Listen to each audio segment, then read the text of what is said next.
Zalım, ürəyim yarələnib, yox xəbərin zalım. Həyatım parələnib, yox xəbərin zalım.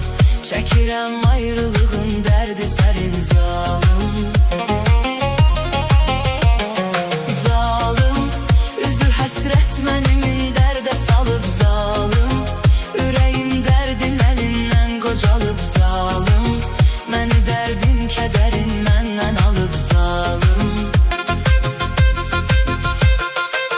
O gözün yaşmı sənin, ürəyin daşmı sənin?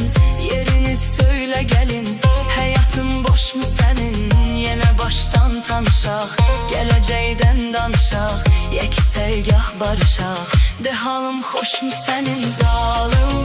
Ürəyim yaralanıb, yox xəbərin zalım. Həyatım paralanıb, yox xəbərin zalım.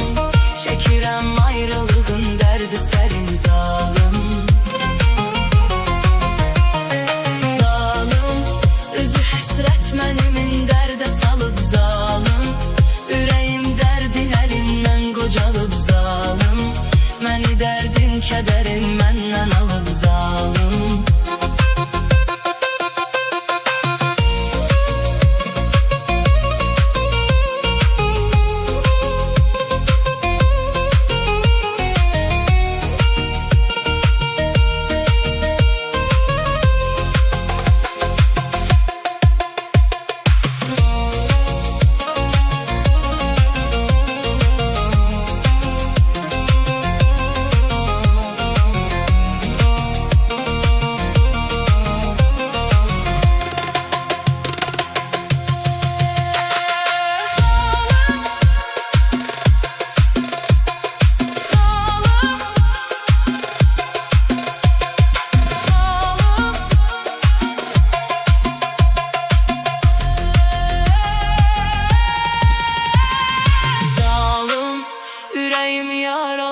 Yox xəbərin zalım.